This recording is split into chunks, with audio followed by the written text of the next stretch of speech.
3వ తరగతి విద్యార్థులందరికీ శుభోదయం. మనం మీ పుస్తకంలో ఉన్నటువంటి 2వ పాఠం కథ చెప్పుకుంటున్నాం. ఆ కథ మనం నిన్న సగం పూర్తి చేసుకోవడం అనేది జరిగింది. ఆ కథలో ఒక గద్ద, ఒక పిల్లి 2 ఉన్నవి. గద్ద పేరు జగద్గవము, పిల్లి పేరు దీర్ఘకర్ణ. అయితే గద్దను నమ్మించడానికి పిల్లి, మీరు ధర్మం తెలిసిన వాళ్ళు, మీరు మంచివాళ్ళు, పెద్దవాళ్ళు అని చెప్పి వినయంగా మాట్లాడిన తర్వాత గద్ద అంటది కదా, నువ్వు ఇక్కడికి వచ్చినట్టయితే నువ్వు పిల్లివి, పక్షి పిల్లల్లో తింటావు, అందుకోసం పక్షి పిల్లలకు ఆపద కలుగుతుంది, ఆ పక్షులన్నీ నన్ను నమ్మి పిల్లలను వదిలేసి వెళ్ళిపోయాయని నేను ఆ విధంగా అన్నాను, కానీ వేరే ఉద్దేశంతో కాదు అని చెప్పిన తర్వాత పిల్లి అంటది కదా నమ్మించడానికి, నేను ఆకులు అలాలు తింటూ మాంసాహారాన్ని మొత్తమే మానేసి గంగా నదిలో స్నానం చేస్తూ నేను వ్రతాన్ని చేస్తున్నాను, నేను ఈ వ్రతం చేస్తున్నాను కాబట్టి నేను మాంసాహారాన్ని తినను, అంటే పక్షి పిల్లలను నేను తినను అని చెప్పింది. నమ్మించే విధంగా గద్దకు చెప్పిన తర్వాత గద్ద పాపం నిజమే అనుకున్నది. నిజమే అనుకొని ఏం చేసింది అంటే దానితో స్నేహంగా ఉండడం మొదలుపెట్టింది. స్నేహంగా ఉంటూ దానికి అన్నీ కూడా చెప్పడం, అది రోజు వస్తూ ఉండడం, పిల్లి గద్ద దగ్గరికి రోజు వస్తూ ఉండడం, ఇద్దరికి కొంచెం చనువు ఎక్కువైంది, స్నేహం అనేది ఎక్కువైంది.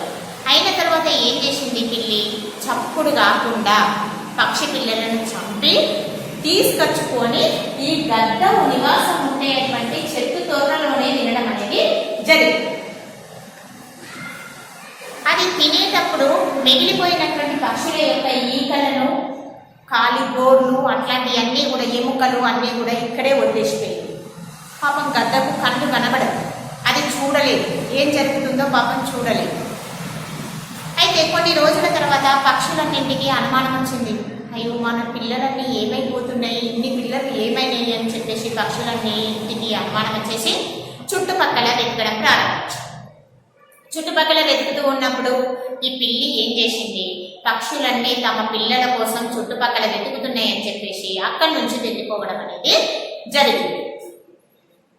జరిగిన తర్వాత ఆ పక్షులన్నీ వెతుకుతూ చివరకు ఏం చేశాయి, ఈ గద్ద నివాసం ఉంటున్నటువంటి చెట్టు తొర్రలోకి వచ్చి చూసేసరికి అక్కడ అన్నీ కూడా ఈకలు, గోర్లు అవన్నీ ఉన్నవి. పిల్లి తినగా మిగిలినటువంటి అవన్నీ కూడా గద్ద యొక్క నివాసం ఉంటున్నటువంటి చోట లోపల ఉన్న తర్వాత ఈ గద్దే మన పిల్లల్ని తినేసింది అని చెప్పేసి ఏం చేసినాయి, ఆ అన్నీ కూడా ముక్కులతో పొడుస్తూ కాళ్ళతో రప్పుతూ ఆ గద్దని పాపం చంపేసినాయి కోపంగా. మన పక్షి పిల్లలను అన్నింటినీ దీనిని ఇంత మంచిగా చూసుకున్నా కూడా మన పిల్లలను ఇది తినేసింది అని చెప్పేసి దానిని చంపేయడం అనేది జరిగింది.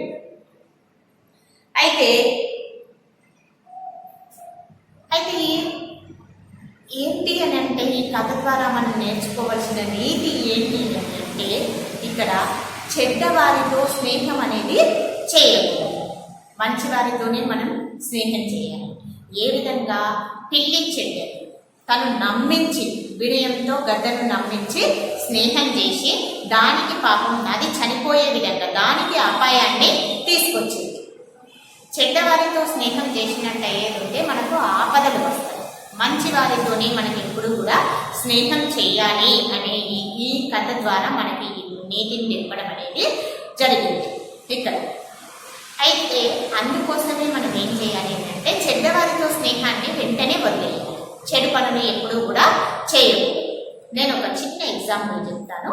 హంస ఉంటుంది, మీకు తెలుసు, స్వర్, మీరు ఇంగ్లీష్లో బుక్లో చూసి ఉంటారు, రియల్గా చూడకుండా కూడా బుక్లో చూసుకుంటారు. ఆ హంస కంట పాలు పెట్టినట్టయితే ఒక గిన్నెలో నీళ్లు ఉన్న పాలు కలిపి అక్కడ పెట్టినట్టయితే హంస నీటిని మాత్రమే తాగాలి, పాలను మాత్రమే తాగేస్తుంది, స్వచ్ఛమైనటువంటి పాలను మాత్రమే తాగేస్తుంది.